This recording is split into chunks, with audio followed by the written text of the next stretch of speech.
the industry. Kiza gifite akabox. It comes boxed Cyangwa gifite igitabo. Or with a manual.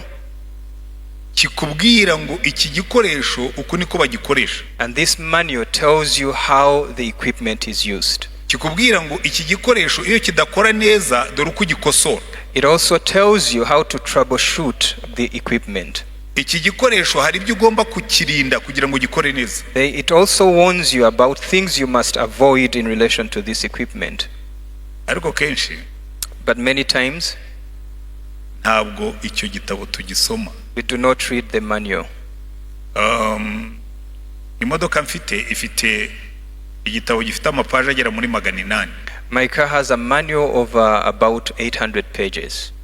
Nagikubise amaso ndavuga nti ibizamini nakoze ni byinshi iki ntabwo ndi bugikore. When I looked at the size of the manual, I determined that I would not read it because I've been trained enough. Iyo modoka ifite utuntu twinshi ntazi icyo tumara. My car has many buttons and applications that I do not know what they do. Kubera iki? Why? Ntabwo nasomye igitabo. I never read the manual. Ntabwo nigoye ngo nsome icyo gitabo. I did not take the pain to go Imana through the nayo manual. imaze kurema isi, once the Lord had completed creating the world, yatanze igitabo kigenga uko igengwa. He gave us the manual that runs the world. Icyo uzashaka kumenya cyose, whatever you wish to know or learn, nubu uri umugabo ushaka kugenda nk'uko Imana ishaka, if you're a man who wants to walk according to God's plans, iki gitabo kizakubwira uko witwara. The Bible will lead you. Nubu uri umugore ushaka kumenya uko bubaka urugo, if you are a wife who wants to know how to run your family, iki gitabo kizakubwira uko bigenza. The Bible will give you instructions. Niba uri umusore ushaka kwitwara neza, if you are a young man who wants to conduct themselves well, iki gitabo kizaguha amabwiriza kiguhe n'ingero z'ababikoze. The Bible gives you instructions as well as examples. Niba uri umukozi ushaka gukora akazi neza, if you are an employee who wants to excel at work, iki gitabo kizaguha amabwiriza, amahame, kiguhe n'ingero z'ababikoze. The Bible gives you principles and instructions as well as examples. Mu bintu byose iri jambo ry'Imana riduha icyerekezo. Through everything the Bible will guide you. Ikibazo kirimo, the only challenge, abantu benshi barakubwira ngo ariko Bibiliya irashaje ntihuye n'igihe tugezemo. People will tell you that the Bible is outdated for our times. Ariko hari ibintu byinshi bishaje kandi tutajya twinubira. But there are many other old things that will continue to go by. Izuba rirashaje ariko ntabwo tujya turyinubira. The sun is old but we've never gotten rid of it. Imyaka rimaze twagombye kuba twararirambiwe. It's been here for a long time to the extent we should have gotten rid of it. Ariko turacyaryota. But we still enjoy the sunlight. Turacyarikenera. We still need it. Ntawe ndumva avuga ngo iri zuba rirashaje Imana nidushakira irindi. I've never heard anyone complain about the age of the sun requesting God to change it. Ibindi. And many others. Ariko reka noneho tujye ku mugabo ugendera ku ijambo ry'Imana. Let's now focus on the man according to God's word. Njashima Imana cyane. I praise the Lord very much. Nakijwe nsoma Bibiliya. I was saved through reading the Bible. Kuko ubundi ibintu by'uburokore narabisuzuguraga gasuzuguro kenshi. Because normally I had contempt for salvation and everything to do with it. Ariko naje gusanga ikibazo nari mfite ntabwo cyari cyagakiza. But my problem was not the salvation. Ikibazo nari mfite cyari cy'abarokore. My issue was the believers. Kubera ko abantu barakubwira ngo turakijijwe. Because people profess they are Christians. Kabona uko bagenda ntigutandukanye cyane nuko abapagani. But when you observe them, they are not different from the rest. Icyo kibazo nari nkifite ntarakizwa. I had that issue before I came to Christ. Ariko nubu nakijwe ndacyagifite. I still have it even as a believer today. Kugira hari ibintu mbona nkabona ibintu nk'ibi ngibi. Sometimes I look at these things and I wonder. Ukabona umuntu nta n'isoni afite. And people are not ashamed. Agakora ibintu. People live in a way. Akaza agahagarara hano akabwiriza. They preach. Uriya muntu biriya bintu yakoraga ejo aratinyutse arabwirije koko. And then you ask yourself, this person was preaching yesterday and now this is what they are doing. Aratinyutse. How could they? Ibyo birangora kubyakira. That is difficult for me to comprehend. Rero kubera iyo mpamvu. Because of that, nkimara gukizwa. As soon as I came to Christ, na mbere yuko nkizwa, because even before I came to Christ, nasomye urwandiko Pawulo yandikiye Abafilipi ndatsindwa. I'd read the letter, Paul's letter to the Philippians, and I was convicted. Umurongo umwe gusa, just one verse. uvuga ngo kubwanjye kubaho ni Kristo. The verse said, for me to live is Christ, no gupfa byambera inyungu, and for me to die is gain. ariko uyu mugabo azi icyo abereyeho. And then I thought, this man knows what he's living for. kubaho ni Kristo. For him to live is Christ, no gupfa byamubera inyungu, and to die is gain. Icyambere giwe mbereyeho iki? The first thing, what am I living for? Ntabwo nari narigeze mbitekerezaho. I'd never thought about that before. Buriya rero icyo nicyo kibazo gikomeye mbere yuko twiga isura y'umugabo. Before we consider the man, that is the main issue. Gutekereza ikintu cyitwa purpose. We need to think about intego, purpose. Intego. Purpose. Abantu benshi babaho batazi icyo babereyeho. Many people live, but they do not know why they live.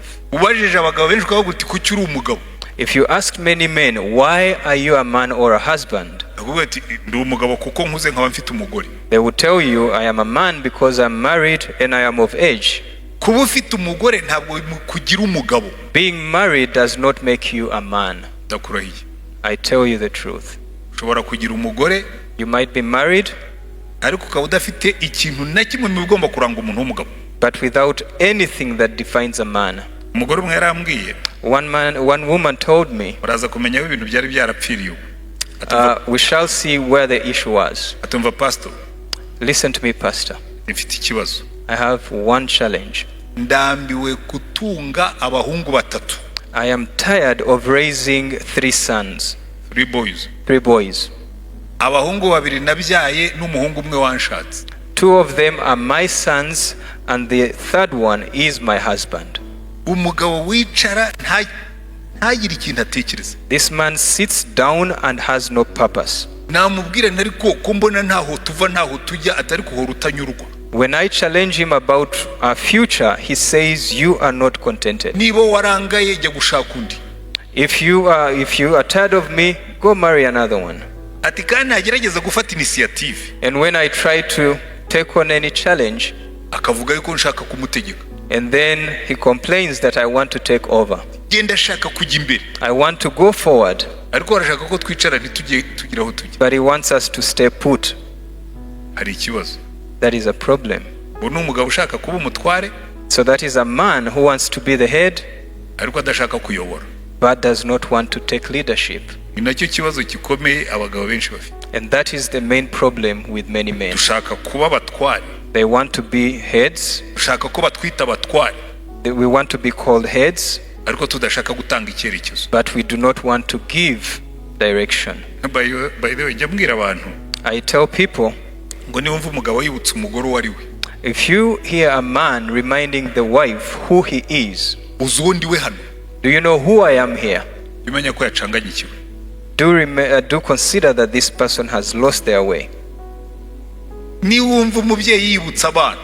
you hear a parent reminding children, do you remember that I am your father? Consider this person to have lost their way. Because every son, every child knows the parent. But when you start asking these questions, you've lost your way. You are confused. You are confused. This is what we are going to look at. We will refer to the Bible a lot. Let's start with Ephesians chapter 5. Many people refer to it. And indeed, these verses are very helpful. Paul says,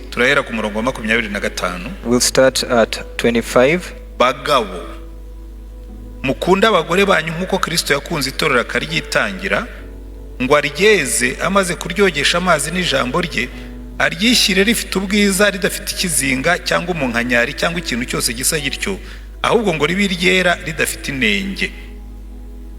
Husbands, love your wives as Christ loved the church and gave himself up for her, that he might sanctify her, having cleansed her by the washing of water with the word, so that he might present the church to himself in splendor, without spot or wrinkle or any such thing, that she might be holy and without blemish.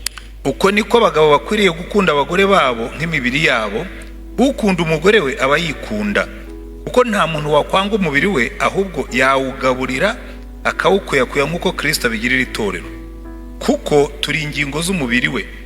Icyo gituma umuntu azasiga se na nyina akabana n'umugore w'akaramata, bombi bakaba umubiri umwe. Ibyo n'ubwira bukomeye cyane, ariko ibyo mvuga byerekeye kuri Kristo n'itorero. Nuko namwe umuntu wese akunda umugore we nk'uko yikunda, kugira ngo umugore nawe abone uko yubaha umugabo we. In the same way, husbands should love their wives as their own bodies. He who loves his wife loves himself.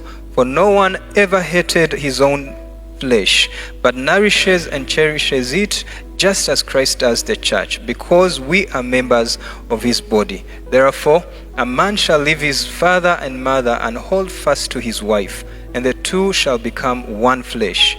This mystery is profound, and I am saying that it refers to Christ and the church. However, let each one of you love his wife as himself, and let the wife see that she respects her husband. Urabona hano ikigereranyo baduha cy'umugabo. You see the comparison of a man we are given here. Umugabo nyamugabo. A real man. Ariko abantu b'abasore murimo hano mumpepera abasore. Young men, will you wave to me please? Abasore, inkumi ntimumpepere, ndashaka abasore. Only young men. Okay. Umusore wese wicayemo hano. Every young man in this congregation. Niba uteganya kuba umugabo. If you hope to be a man, tangira witekerezeho uvuga ngo ngomba gusa na Yesu. Start and think and commit to become like Christ. Kuko umugabo nyamugabo asa na Yesu. Because a real man is like Jesus. Uraza kureba bimwe mu bintu biranga Yesu abagabo bagomba gutunga muri we. We shall see some of the things that characterize Jesus that every man should imitate. Ariko n'ubundi umukristo wese. But still, every Christian ahamagarirwa guhinduka agasa na Yesu. Has been called to be transformed into Christ-likeness. Iyo dusomye mu Baroma ibice 8, when we read in Romans chapter 8, baratubwira ngo ab'Imana yamenye kera. It tells us that those who God called, yarabatoranije. He appointed them ngo kugira ngo bahindurwe base n'umwana wayo, so that they will be transformed into his son's likeness. Pawulo akatubwira mu Bakorinto ba 2, and then Paul says in 2 Corinthians, ngo twebwe tumureba mu maso wacu hadatwikiriye, we see him veiled, ngo tugenda duhindurwa tugasa nawe, we continue to be transformed into his likeness, ngo tukagenda tuva mu bwiza tujya mu bundi, moving from glory to glory. Bure rero umuntu witegura kuzavamo umugabo mwiza, any person that wants to be a good man, cyangwa umugabo wamaze kuba umugabo, umusore wamaze kuba umugabo, or a young man that has become a man, yagombye guhora iteka ryose atumbiriye Yesu, must focus on Christ, akagambirira gusa nawe, commit to be like him. Kuko nusa na Yesu, because once you are like Christ, ibindi byose bizoroha, everything else will be easy. Hallelujah. Hallelujah. Ikintu cya mbere Yesu adukorera, the first thing that Jesus does to us, baratubwira ngo yicaye iburyo bw'Imana Data adusabira. The Bible tells us that he is seated at the right hand of the Father interceding for us. Umuhamagaro wa mbere w'umugabo, the first calling of a man, nukuba umutambyi urugo rwe, is to be the priest for his family. Aburahamu ataragira urubyaro, before Abraham had children, ayo ni amagambo dukoresha kenshi muri Fathers Union. These are words we refer to in the Fathers Union. Hariya mu itangiriro mu gice cya 18, in Genesis chapter 18, aravuga ngo Imana ibwira Aburahamu, it says the Lord said to Abraham, kandi icyo gihe Aburahamu nta mwana yari afite, and that time Abraham had no children. Aramubwira ngo icyatumye ngumenya, this is why I called you, icyatumye nkwihishurira, the reason I revealed myself to you, icyatumye guhamagara, the reason I called you, ngo nukugira ngo ategeke abana be nabo mu rugo rwe bazakurikiraho, was so that you will instruct your children and those who live in your household. Kandi ntabo yari afite, and he did not have them ariko yet. nubitekereza ukiri muto, but when you start thinking about this way, uzavuga ngo icyatumye menya Yesu, you will say that the reason Jesus revealed himself to me, nkaba mbonye umugore, and now I have a wife, ni ukugira ngo nzatoza abo mu rugo rwanjye is so that I will instruct my children ngo kubaha Imana, to respect, to obey the Lord, gukomeza mu nzira y'Uwiteka, to follow in his steps, bakora ibyo gukiranuka. doing righteous things. Mutambyi urugo rwe, The priest for his family. mu magambo afatika bivuga iki? In practical terms, what does this mean? Umugabo A man, uriya aho atandukanira n'umugore we. the difference between a man and his wife. Iyo umugabo atanze ibwiriza mu rugo rwe, When a man issues an order in his home akarishimangira, and he emphasizes it, ihinduka umuco, it becomes a culture. n'umugore akaryumvira. And the wife will also abide. Ninde uzatoza urugo rwanjye gusenga? Who will teach or train my family to pray? Ni jyewe umugabo. It is me, the man. Yewe nigira umugisha, I have a blessing, kuko nabibabwiye, as I told you. nakijijwe ntararongora, I came to Christ before I got married. nabaye umunyabyaha. I lived in sin. So isi yo hirya hariya ndayizi pe, I enjoy the world and I know a lot about that. ndayizi neza. I know that too well. Navuyeyo nyirambiwe, But by the time I left, I was fed up. ariko hari ubwo abantu bibeshyera, Sometimes people say they lie about themselves, they lie about that, they lie ngo about kugira ngo themselves, berekane ko Imana ari igitangaza. to show that God had done wonderful things. Ati ubwo mundeba nari umusinzi. Now, as you see me, I used to be a drunkard. Oya, ntabwo nigeze mba umusinzi. I was never a drunkard. Nta n'icyaha na kimwe nigeze nkora nkisayishijemo, nta cyaha na kimwe nigeze nkora nkisayishijemo. I never went too deep in any kind of sinful Nari behavior. umunyabyaha w'inyangamugayo, I was an honest sinner, a polished sinner. a polished sinner. Wa muntu ukora ibyaha I would sin, abantu bakabona ari normal, but then people would take it normal. ku buryo n'uwo mbabwiye ko nakijijwe, And after I'd told people that I'd n'abo come to twajyaga Christ, tujyana mu byaha, people who used to go into sin with me, bari ubwo wakijijwe iki? and then they would wonder, what were you saved from? Nari umunyabyaha w'inyangamugayo, I was a polished sinner, ariko nari umunyabyaha. but I was a sinner still. Soma Bibiliya, Read the Bible. sitara kuri Yesu, sitara Istanbul, Stumble on Jesus, ndakizwa. and then I came to Christ.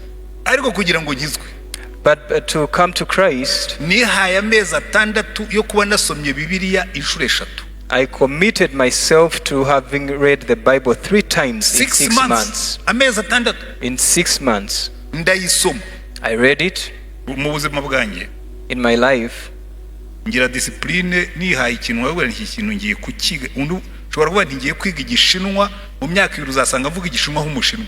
I'm extremely disciplined to the extent if I committed to learning Chinese, I would be speaking Chinese in 2 years. Ibindi byose nabireka, I'd leave everything else aside ndiga igishinwa, and then drench myself into kandi Chinese. nkakivuga.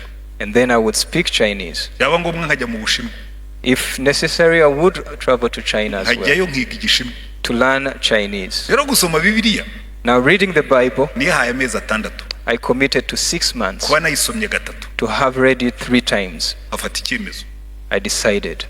Narangije inshuro 3, Once I'd read it 3 times, muri aya mezi 6 within those 6 months, nandikira abantu b'inshuti zanjye, I wrote to all my friends. ndavuga ni guhera uno munsi I told them from this ngiye day, kubaho uko Bibiliya ivuga. I am going to live according to the Bible. Icyo yita cyiza nzacyita cyiza, Whatever the Bible calls good, I will icyo consider yita that kibi good. nzacyita And kibi. whatever the Bible calls bad, I will consider it Kandi bad. uno munsi ngewe niko mbaho. And that is how I live up to this Mwese day. mushobora kugenda ko mugiye hariya You could commit to go to the other side, mukabyita byiza. and then you call that good. Nasoma Bibiliya If I read the Bible, kamubwira ngo iriya nzira ni ibyaha, and the Bible tells me that is the wrong side, mukagiriya nkagiriya jyenyine. I would go to the left by myself and leave you to the right. Baravuga ngo kuki utamera nk'abandi. And then people would say, why are you not like the Hari others? umuntu wigeze kubimbwira, Someone asked me that. ndamubwira nti mu bakurambere banjye And then I told them, in my ancestry, nta bandi ubamo, nta bandi, nta no bandi. bandits, no thieves. Oya, Oh, ntabwo ari bandits. this. Okay, It no. was just a play on words. It was a joke. Ndamubwira- So among my ndamubwira nti ancestors, rwose, nta bandi ubamo, nta bandi there's no ubamo. one called Abandi or others.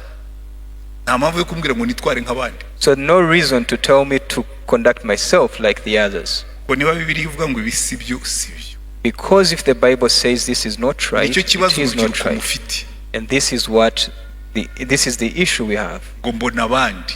Because we follow the others. Abandi ntabwo ari Imana. Others are not God. Kuba abandi babikora ntibivuga ko ari byo. The fact that others do it, it doesn't make it right. Kuba benshi babikora ntibivuga ko ari byo. The fact that many people do that, it doesn't make it right. Ababwira nti guhera uyu munsi ngiye kubaho uko birivuga. And then I told them from this day onwards, I will live according to the Ya Bible. discipline yo kujya nsoma Bibiliya nkayirangiza buri mwaka. I gave myself a discipline to read the Bible once every year. Maze imyaka 43 ngize. It's now 43 years after. Isoma nkayirangiza. I still read the Bible every year. Kuko impamvu nsoma iki gitabo. The reason I read this book, Nibyo bitunga ubugingo. that is what nourishes my soul. Ariko kingisha kumenya iby'Imana ivuga kuri buri kintu. It teaches me what God says about everything. Kingisha kumenya It teaches me everything the Lord says about life. Noneho rero igihe kiza kugera. And then there came a time, Hanyuma ntangira gutitiriza Imana nshaka umugore. and then I started pleading with God, asking Him for a wife. Kuko umukobwa twuzuraga nyine yari yafashe iyindi direction. She had taken another direction. Oh yeah, the lady I was with then had committed to other things. Yabonaga ntarimo kwihuta bihagije. I wasn't fast enough for her. Yifatira undi. And then she went with someone else. Mbwira abahungu bicayemo hano I'm telling you, young men here, cyangwa n'abakobwa, or girls, umuhungu nakureka cyangwa umukobwa akakureka, if a young man or a young lady abandons you, uzaze hano mu rusengero utange ishimwe. come to church and give thanks to the Lord. Kuko buriya Imana ibikubwiye ngo uriya ntiyari we, wawe ari inyuma. Because that means the Lord has said that was not meant for you. Wikomereza ubuzima. Continue your life. Umuhungu umwe yagize kuza hano, ubuhamya ne utangiye hano mu rusengero. A young man came here and gave us a testimony here. Yendaga kwiyahura. He almost committed suicide Umukobwa yamubenze. because a girl had rejected him. None umva ndimo gutanga ubuhamya ko nanjye bambenze. And then he had me giving a similar testimony. Arabati buriya na pastori abantu bemera burya nawe baramubenze. And then umva subiyemo courage. he thought the pastor too he went through what I went through. Yo kwiyahura arabireka. And then he abandoned the decision to take his own life. And then he came and gave us a testimony. Ariko sicyo nenda kubabwira. That's not what I want to say. Nyuma yaraho rero ntitiriza Imana. After that I pleaded with God. Mana urabibona ndakuze. God, I am of age. Mana urabibona ndarambiwe. I'm tired of waiting. Umunsi umwe Imana iranyihererana. Rero nafashe amasengesho. I'd fasted, and the Lord spoke to me. Mana yambwira ngo ariko ubundi wowe ubona uri umugabo. And then he asked me, first of all, do you consider yourself a man? Simana mbuze iki? And then I say to God, what am I missing? Mind you, icyo gihe nari mfite masters. I had a master's degree then. Made in UK. Made in UK, nakuye mu Yo mu Bwongereza. Bwongereza. Numvaga nyine Simana mbuze iki? I felt I was ready. Mana yambwira ngo banza ufate iki gitabo. And the Lord told me, take the Bible. Ushakemo amahame shingiro yo kuba umugabo nyamugabo. And search it for all the principles that talk about real men. Ndayifata ko none nsanzwe mfite umuco wo kuyisoma nkayirangiza. Because I was already reading the Bible, so I took the task. Nihutisha gahunda. And then I went through it. Ndabikompilinga ndangije mbishyira hamwe. I combined everything and then put it on a list. Buriya abagabo twafatanije muri Fathers Union. Men that I worked with in Fathers Union, dukora kiriya gitabo cy'umugabo mu mugambi w'Imana. When we came up with the book, The Man According to God's Plan, yewe nari amahame nari nyafite kuva ndi umuseribateri. I had all those principles from the time before I got married. Cyo twakoze gusa n'ugusigaho amarangi no kongeramo utuntu ari ku wundi amahame yo nari nyafite kuva ndi umuseribateri. What we did about that project was just refinement, but I already had these principles in my life. Umugabo. The man. Kandi ndashaka kubwira abagabo muri mo hano. And I want to speak to men here. Nimwitegereza muri Bibiliya. If you look at the Bible closely, iyi Imana ivuze ngo umugabo ni umutwe w'urugo. When the man says the man is the head of the family, umutwe. Be that head. ko abantu bamwe bashaka kuba umutwe kandi atari umutwe. Because there are people who want to be the head and they are not niba the uri head. umutwe itware nk'umutwe. If you are the head, really conduct yourself as one. Icyambere umugabo ni umutambyi w'urugo rwe. The first thing is a man is the priest for his family. Umutambyi burya ikintu cyambere kiranga umutambyi. The first thing about a priest, ahora hangayikishijwe n'ababereye umutambyi. he is already burdened by his flock. Ntabwo mushobora kumva itandukaniro ryo kuba umupastori mukuru no kuba umupastori. Perhaps you would not understand the difference between a pastor and a senior pastor. I'll tell you the difference. Imyaka namaze hano 12 ndi senior pastor. The 12 years I spent here as a senior pastor, numvaga abakristo bandi ku bitugu. I felt like I had all the congregation on my shoulders. When I prayed, I felt like I carried them on my shoulders.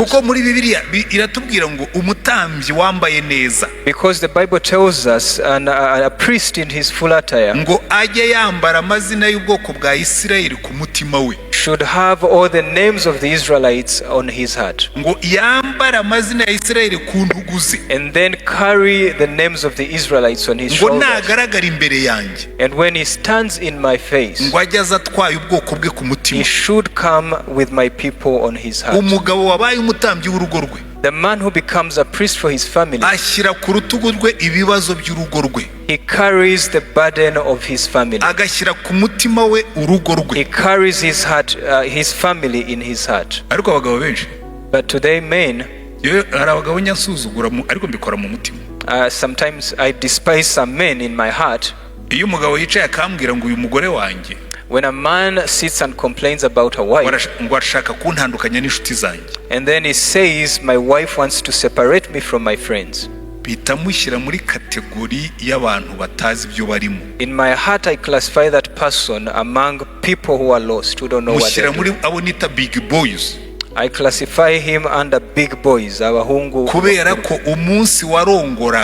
because the day you committed to marriage, ntabwo ukiri mu nshuti zawe as a priority. Niyo mpamvu Imana ivuga ngo umugabo azasiga se na nyina ajye kubana n'umugore wa karamata. A priority. This is why the Bible says the man shall leave his father and mother. Ugomba gutwara ku mutima wawe urugo rwawe. Your heart should be reserved for your family,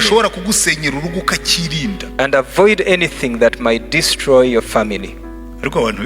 But many people, you ask them, you don't love your family. And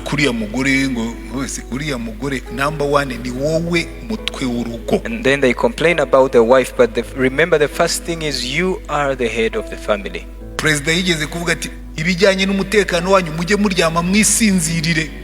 The president said, concerning your security, sleep, be at peace.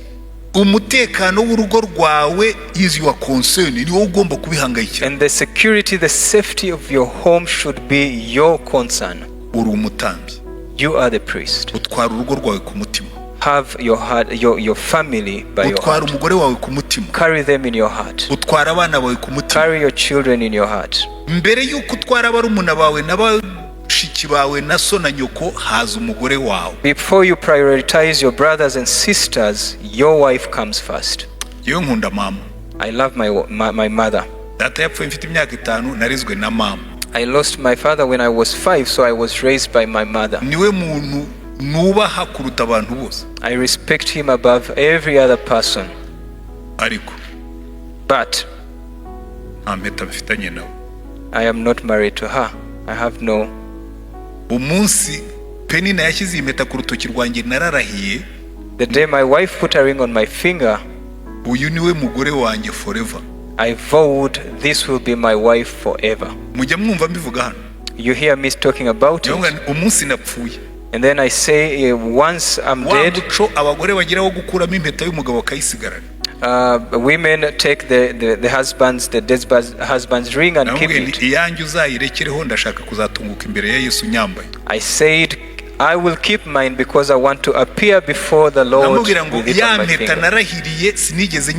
I'll tell him I've never broken my vow. A priest for his family. who carries on his heart his family, ugatwaraho umugore wawe, and you carry your wife in your heart. kuko yaje mbere y'uko abana baza. Because she came before the children, Abana baraza, and then the children came, ubwo umubare w'amazina uriyongera, and then the names of those you need to take care of increase. abuzukuru iyo baje. And then the grandchildren. Kera nkifite abana gusa, When I only had children, abo nabyaye n'abo twareze, those of mine and those I raised, iyo nasengaga mu gitondo whenever I prayed in the morning, bavugaga mu mazina, I would pronounce their names. noneho haza abuzukuru, And then I had grandchildren. amazina ajya ku mutima ariyongera. Now the list is longer. Senga, Mana umugisha uyu n'uyu, I pray for them, n'abana nkashyiraho. and then I add my children. Tumwuzukuru umwe I have one grandchild. yarambwira ati grandpa, He told me, Grandpa, ati nzihuta nk'umwuzukuruza. I will do my best to give you a grandchild. Ndimo ndasenga ngo nzarame ampa umwuzukuruza. Amen. I'm praying so that I will see my grandchild, Nawe mwongere ku gituza cyawe nsengera, so that I will also add him on my conscience, ko ndi umutambyi because I am the priest urugo rwanjye. of my family. Amen. Amen. Icya kabiri Second thing kiri muri ariya magambo Pawulo yandikiye Abefeso, that we derive from the book of Ephesians, arababwira ngo he told them, mukunde abagore banyu nk'uko Kristo yakunze itorero. love your wives the way Christ loved the church. Icya mbere gusa na Yesu ni ukuba umutambyi, The first thing, become a priest like Jesus. ariko icya kabiri The second thing, umukunzi w'umugore wawe, love your wife. umukunzi w'umugore wawe, Love your wife. kuba umukunzi w'umugore wawe. To be your wife's lover, Byo nabitindaho pe, I would spend a lot of time on that. ko buriya gukunda umugore ni ibintu bikomeye, Because loving a woman is a difficult thing. kandi ni ibintu byoroshye. And it is equally easy.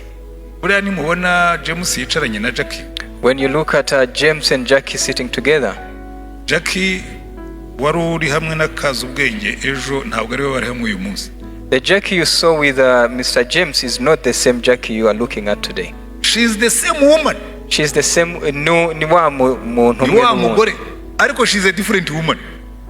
ariko n'undi mugore Reka utandukanye. nkwereke uko bikora. I'll show you how that works. Uzarongora umukobwa, You will marry a young woman.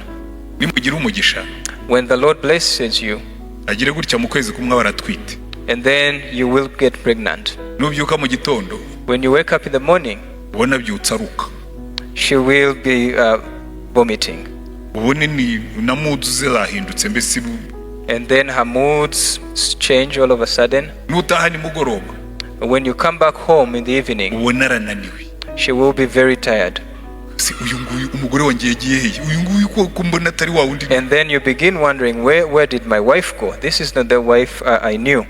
Hanyuma byara umwana, And then give birth to a child. umwana naza When the child comes, njya nseka abagabo I laugh at men. bakubwira ngo urumva pastor ngo umugore wanjye nta kinyitaho ngo abari mu bana. Nagira ngo hari ahandi aba yagiye nawe ari mu bana.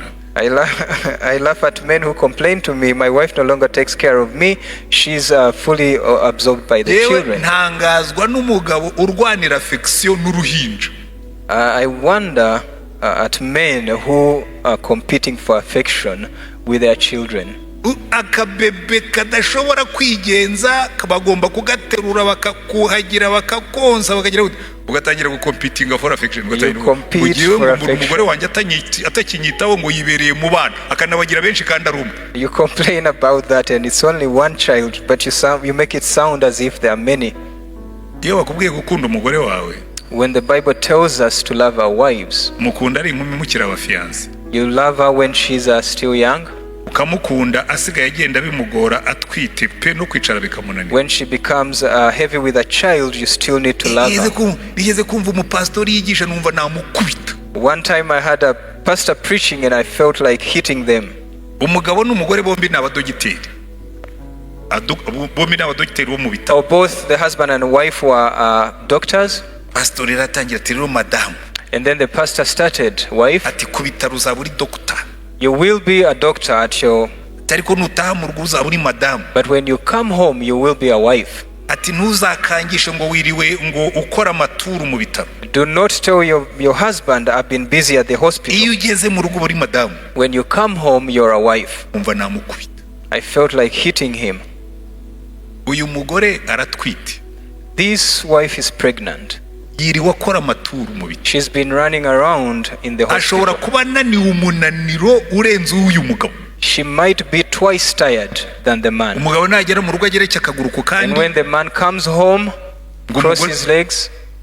niba ari ugushaka icyayi wagiye ukakimushakira ko ashobora kuba ari wowe agikeneye kukurusha. In fact, if it is a cup of tea, it is the man who should find it for the wife. Kuko hano Bibiliya iratubwira ngo Because the Bible tells us dukunde abagore bacu nk'uko Kristo yakunze itorero. to love our wives the way Jesus loved the Kuko church. Yesu yakunze itorero araryitangira. Because Jesus, in his place, he loved and died for the church. Ntabwo itorero ari ryo ryapfiriye Kristo. The church did not sacrifice for Christ. Kristo yapfiriye itorero. Christ died for the church. Debera ngo we mugabo, Now, husband, kunda umugore wawe nk'uko Kristo yakunze itorero. love your wife the way Jesus loved the church. Abanyarwanda bagira umugani We have a saying, ngo iyo amazi yabaye makeya when the water is scarce, ngo harirwa imfizi. you leave it to the ox. Ahubwo kwa Yesu In Jesus' case, mu rugo in a home, iyo amazi yabaye makeya when you do not have enough, aharirwa umugore. you reserve it for the woman. Kuko tugomba gukunda abagore bacu nk'uko Kristo yakunze itorero. Because we are supposed to love our wives the way Jesus loved the church and died for it. Ukamukunda mu magambo, Love her in word, ukamukunda mu bikorwa, love her in action, ukamutwara ku mutima wawe nk'uko Kristo akunda carry itorero. her in your heart just the way Jesus does for the church. Amen. Amen. Umukunzi w'umugore we. A lover of his wife.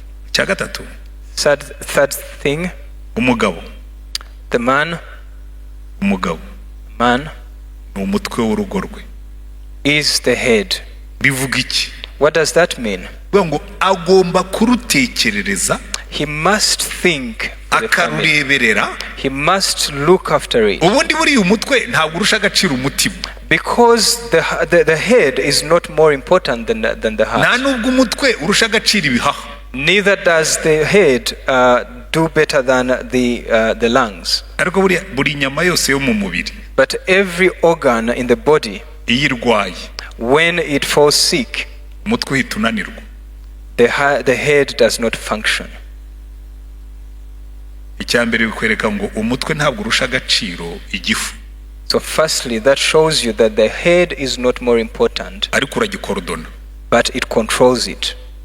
Umutwe wicara hano hejuru ugategeka igifu, The head sits and Ugategeka controls umutima, the gut, the ugategeka heart, ibihaha, the lungs, ariko ntubirusha agaciro. but is not more important. Rero no mu rugo nuko bimeze. And it is the same thing in the Kuba home. ndi umutwe w'umugore wanjye nk'uko Bibiliya ivuga, Because being the head of my wife, as the Bible ntabwo says, bivuga ko murusha agaciro. that does not mean she's less important. Sindabona umutwe wanjye ukubita amaguru, I've never seen my head conflict with my legs. kandi si rimwe si kabiri ibirenge byanjye byasitaye.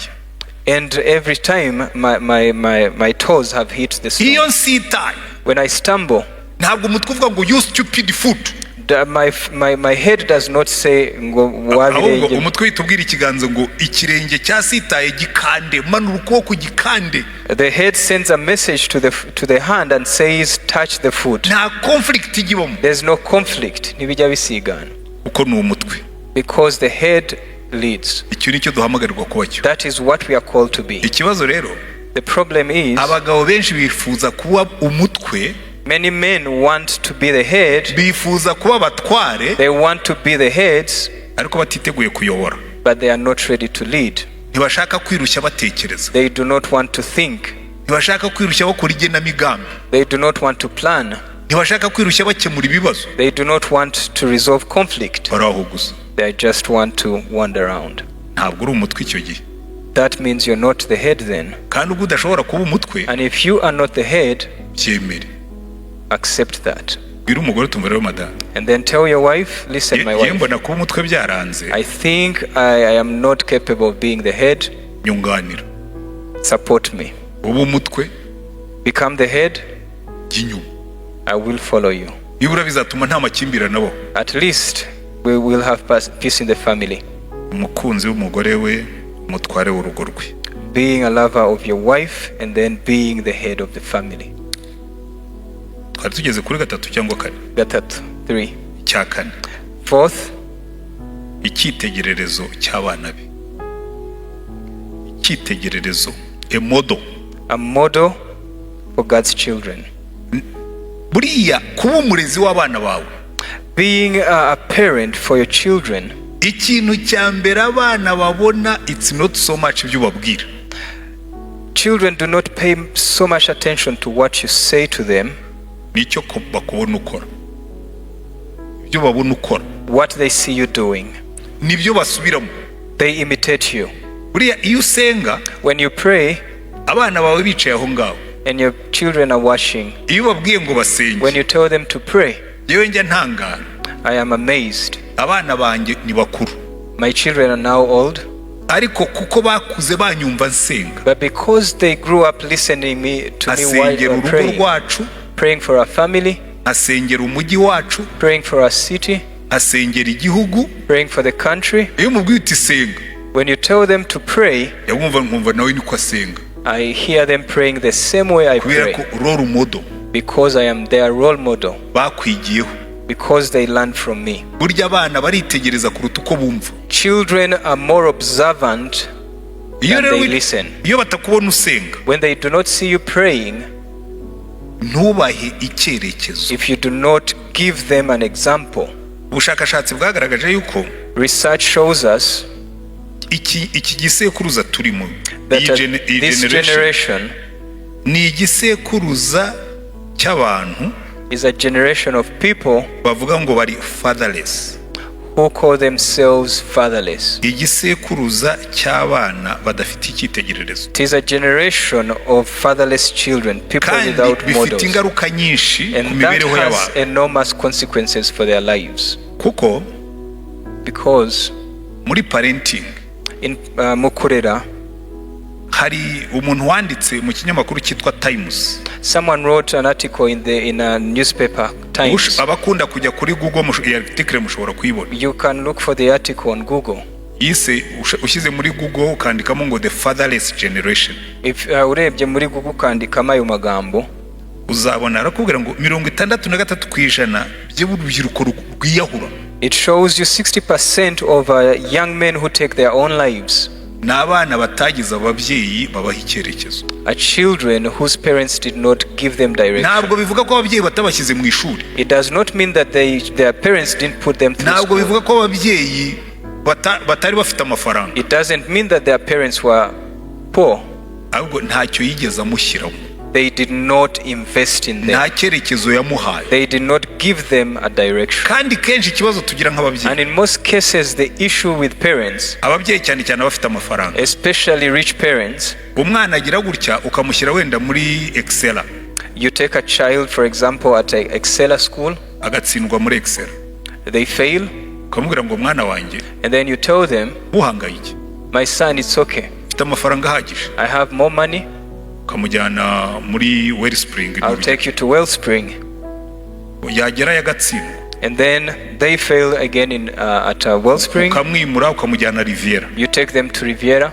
None umwana akageza aho akumva yuko ntacyo bitwaye, nshobora gufeyiringa, nta ngaruka bifiteho. Eventually, the child learns that there's no consequence for failing. Ingaruka z'ibyo zibizihe, And the consequence eventually is umwana utagira icyerekezo. this child has no direction.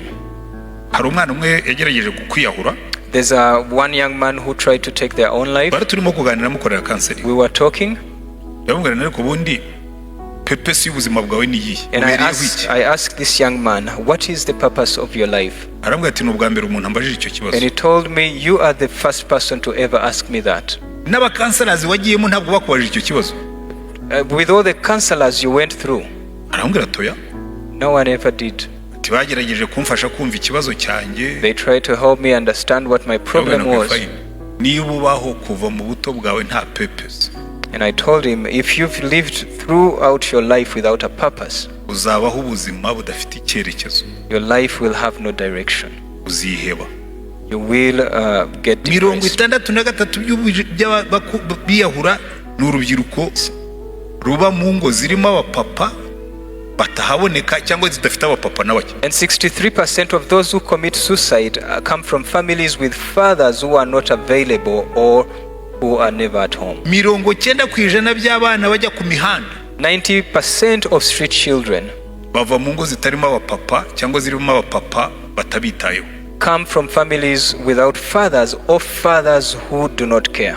85% by'abana bagira imyitwarire mibi.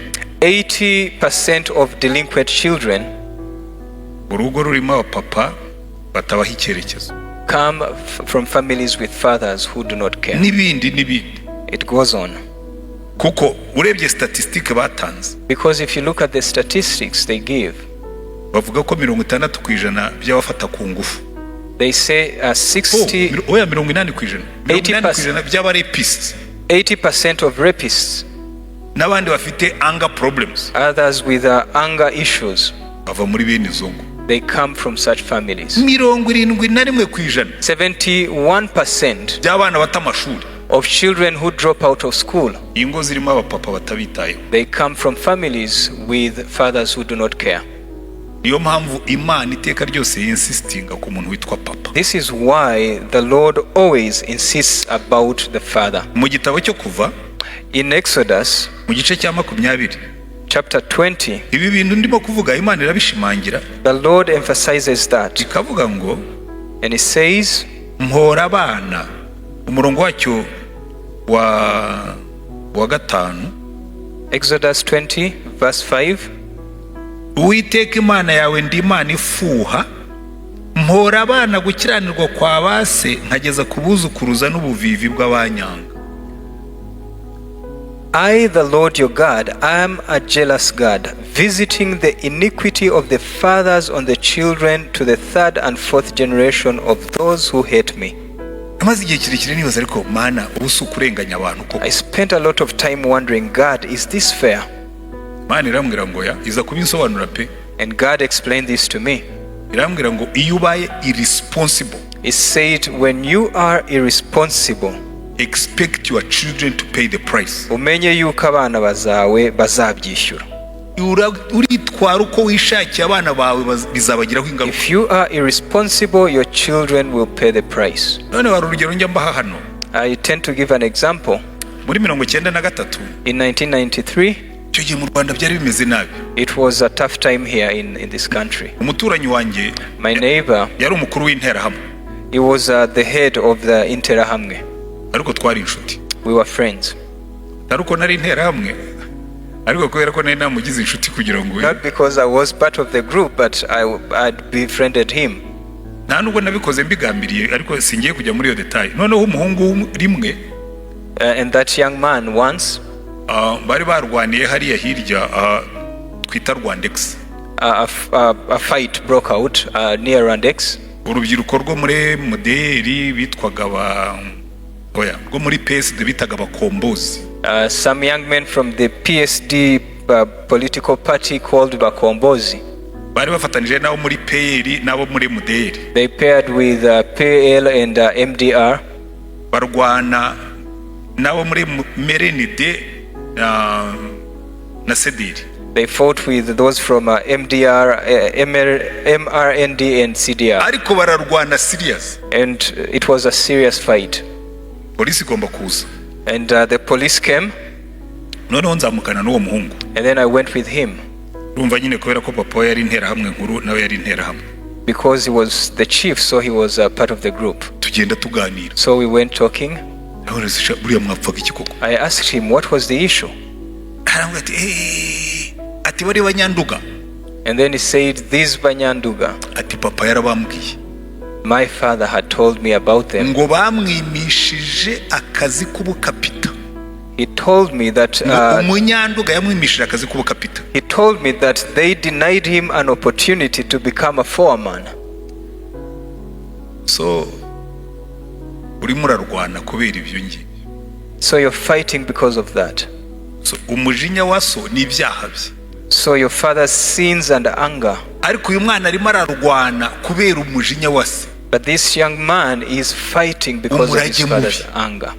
That's a bad legacy. ndababwira ni se ko mwanyuzagamo mugakubita n'abatutsi bo mwabahura. So I asked him, but you are also attacking Tutsis. Atari ko nyine ati wowe inshuti ya papa ntabwo uri umuntu mubi, atari kubundi abatutsi nibo bantu babi babaho. And then he told me, because you're friends with my father, you're a special case, but really the Tutsis are the worst. Bakugize bate? What did they do to you? And he said, nothing. Papa yarambwiye. But my father told me ngo umututsi yigeze gukubita sogokuru. That a Tutsi once beat my grandfather. Okay, fine. Yamubwiye icyo yamukubitiye niba bari barwanye cyangwa yaragize guti, ariko atwaye urwango rwase yongeyeho n'urwasekuru, ubwo ndiyo tunaganira ari kumbwira n'urwasekuruza. Without any explanation, the young man is carrying his father and grandfather's anger. Abana bacu tugenda tubahereza gukiranirwa kwacu iyo tugenda dukiranirwa. We pass on our unrighteousness to our children the more we become righteous. Ukajya ku bana banjye ko nabahereje ibyaha byanjye kandi byabo byo bije bidafite n'igisobanuro. And because of the Lord's anger upon us, we pass it to them without explanation. Hanyuma akatubwira ngo ariko ngirira neza.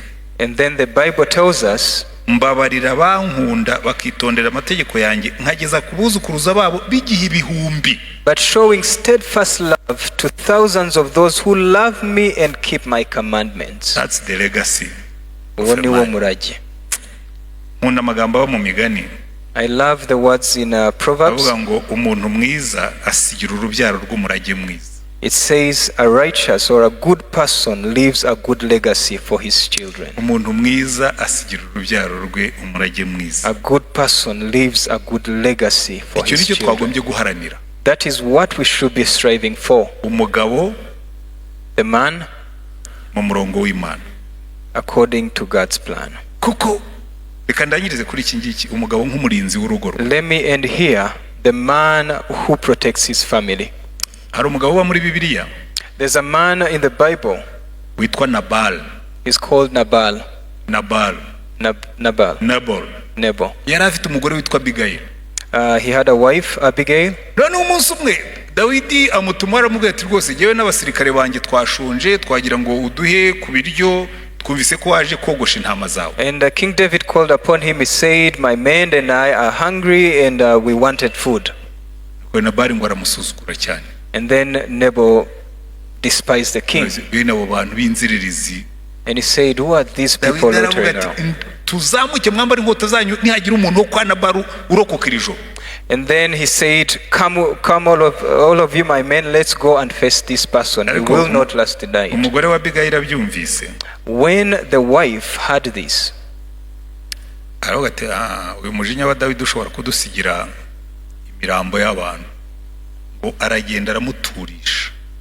She approached the king and calmed him down. David wasn't a king yet. He wasn't a king yet. Aragenda aramuturisha. He calmed him down. Yari amaze urugo rwe kubera arrogance. Nabal sacrificed his family because of his arrogance. Ubu umurinzi w'urugo rwawe. You should protect your family. Ukarurinda amakimbirane. Protect it from conflict. Ukarurinda ubukene. From poverty. Ukarurinda impagarara. From troubles. Ukarinda urugo rwawe mbese ugahora uvuga ngo urugo rwanjye nige murinzi waro. Make sure you protect your family, become its protector. Cyane cyane ukarinda umugore wawe. Especially your wife. Mu ngo zacu. Because in our homes, hajya hazamo abana bagresa abagore bacu. Sometimes we have children who mistreat our wives. Cyane cyane abo tuvindimu. Especially our relatives. N'abandi dufite icyo dupfana. And many others who are related to us. Umwana umwe kera tukiva muri genocide. Right after the genocide, one young man. Umwana umwe yigeze kwikaraga mu rugo abwira madamu ngo uyu ni uncle. One young man said to my wife, but this is my uncle. Ngo yari uncle mbere y'ukuza. He was my uncle before you came and he will be after you've gone. Barabimbwiye nawe ni ukwa. When they told me, I said, what? Murambwira ko ibyo bintu yabivuze. Someone said that. Namagaye abana bose nkurudingi nabo nabyaye. So I called all the children, including mine. Yabara mwese muri hano. So I told them, look at my Nta fingers. n'umwe twambaranye impeta. I have no ring with any one of you. Uncle. I'm just an uncle. Ejo. Tomorrow, Sije uncle yenyine. I'm not your only Tema uncle. uzajya nzakujyane. Find your other uncles and go. It's my responsibility to protect my wife. Ni inshingano yanjye kurinda umugore wanjye. Ugomba kurinda umugore wawe kuruta nawe ubwawe. You must protect your wife even better than you do for yourself. Ugomba kurinda urugo rwawe. Reka mbereke n'abana bawe. You must protect your family, defend your family and your children. I'll show you. Ibyo nshobora kubivuga kubera ko niwe wabyivugiye yabishyize public. I can talk about because this person revealed it in public. Umwana wawe ashobora gukora amakosa. Your child might offend you. Oya, make mistakes. Make mistakes. Isi ikamwanja amabyembe. And then the world would celebrate about Protector that. of your house. Stand on the side of your child. Je ugomba kuguma mu ruhande rw'umwana wawe. Niyo wamwikubitira ariko ntuzafatanye n'isi kumukubita. Even when you punish them but do not give them to the world.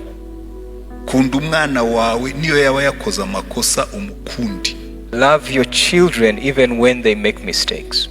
Kuko uwo ni umuhamagaro wacu. Because that is our calling. Ugomba gukunda nk'uko Imana ikunda. You must love the way the Lord loves. Iradukunda. Paul yavuze ati birantangaza kubona Imana idukunda tukiri abanyabyaha. Paul says, I am amazed by the way the Lord loves us when we are still sinners. Our role model as fathers. Icyitegererezo cyacu nk'ababyeyi nk'abagabo. Our Father in heaven. Ni papa wacu wo mu ijuru. Nta mwana wanjye n'umwe wigeze abikirara. Nta mwana wanjye wigeze abikirara. None of my children were delinquent. Ariko niwe uvuga ko batakoze amakosa. But that does not mean they did not make mistakes. Ariko twari dufitanye isezerano. But we had a covenant. Amakosa yose uzakora. Whatever you do, however many mistakes you you make. One guarantee. You have one guarantee. Hari guarantee mufite. Yes, I give you one guarantee. Nta kosa na rimwe ushobora kuzakora rizambuza kubaso. There is no mistake you will make that will prevent me from being your father. If you drink, ntuzibagirwe nimero yanjye. do not forget my number. Niwumva byagucanze wayoboye ukugenda. When you feel confused, uzampamagare nzaza mutware. Just call me, I'll pick you up. Ibindi tuzabikemura wabaye sober. We'll talk after you're sober. Kuko I'm a father. Because I am your father. I'm a protector. Ndi umurinzi. I'm an educator. Ndi umurezi. I'm a lover for my wife. Nkunda umugore wanjye. I'm a provider for my home. Ntunga urugo rwanjye. Ibyo byose ni umuhamagaro w'umugabo. All that is a man's calling. Kuko icyitegererezo cyacu. Because our model ni Yesu. Is Jesus Christ. Uko Yesu atubabarira ibyaha. The way Jesus forgives our sins. Niko aduhamagarira kubabarira abana bacu is the same way he calls us to forgive our children and those who wrong. Uko Yesu yitangiye itorero. The way he sacrificed for the church. Niko aduhamagarira kwitangira abacu. Is calling us to do the same for others. Hallelujah. Hallelujah. Kadusoze. Let's conclude. Iyo niyo nzira y'umugisha. That is the way of the blessed. Mugabo uri hano. Man in this congregation. Musore uri hano. Young man in this congregation. Witegura kuzaba umugabo. Who is preparing to be a man. Icyo nicyo cyitegererezo. That is the model. Umutambyi w'urugo rwawe. Be a priest for your family. Umukunzi w'umugore wawe. Be a lover of your wife. Hallelujah. Hallelujah. Umurezi w'abana bawe. Educator of your children. Umutwe w'urugo rwawe. The head of your family. Umurinzi w'urugo rwawe. Defender of your family. Umuhashyi w'urugo rwawe. Provider for your family. Umugabo. A real man. Mu isura ya Yesu. In the face of Christ. Mane wawe umugisha. May the Lord bless you. Turagushimye Imana yacu. We bless you, Lord Jesus. Wohereje umwana wawe kugira ngo azatwereke umuntu wuzuye uko azaba ameze. You sent your son so that we would have a model of what a real man should be like. Mwami Yesu. Lord Jesus. Waraje ubikitegererezo cy'umwami mwiza. You came and stood as the best model for a good king.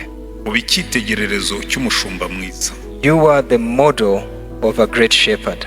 uba icyitegererezo cy'umugabo. You are the model of a man, mutambyi w'urugo, the priest for the home, mutambyi w'itorero ryawe, the priest for the church, umukunzi w'itorero, the lover of your church, igishushanyo cy'umugabo, the representation of a man ukunda umugore we. who loves his wife. Dufashe Help us kugira ngo twese uko tungana, so that all of us as we are, abagabo twese abari hano n'abari ahandi, all men in here and those outside tuba there, abagabo mu isura ya Kristo, that they will be men according to tuba your view. abakunzi b'abagore bacu, We will be lovers of our wives. tuba abatambyi b'ingo We zacu, will be priests for our families. tuba abarezi n'ibyitegererezo by'abana We bacu, will be educators and role models for our children. tuba abahashyi b'ingo zacu, We will be providers for our tuba children. abarinzi b'ingo zacu, We will defend our families. tubere ingo zacu imitwe tuzitekerereze cyane, That we will be the heads for our families and think so hard for them, ingo zacu zihabwa umugisha so that our families will be blessed uko tuzirimo. because we are with them. Bumve gusenga dusengeye aha ngaha. And we are praying, Lord. Uwaba yicayemo hano uyu munsi And if we have anyone here cyangwa arimo kudukurikira online, who is following us online akaba abizi yuko ari negligent mu rugo rwe, and knows that they are a negligent, irresponsible akaba person in abizi their yuko family, atatoje urugo rwe gusenga no kugendera ku ijambo and ryawe, he knows that he did not train his family to pray akaba and walk in abizi your ko adafata word, umwanya ngo atekerereze urugo and rwe, he knows that he does not take time to think for his family. mugenderere, Lord, visit them. ushinje, Please convict him. mwemeze, Convict him ahinduke. and let him be Kandi transformed. abarimo kubikora neza, And Lord, for those who are doing well, ubongerere imbaraga. please supply them with Uwicaye more hano power. Those who are sitting here akabona biriya byose avuga ati ndabikora and feels like they will do it, kandi mbikora neza, and I do it well. mwibutse ko urugendo ari rurerure, Lord, remind them that the journey goes on, azakomeze kugenda atyo that they will continue to do the kugeza same kuri wa munsi. until the end. Urubyiruko rwacu We are praying for young men. utegura aba basore bose tureba, Lord Jesus, those who are preparing, benshi muri prepare bo for them. baragenda nk'uko isi igenda, Many walk according to the world.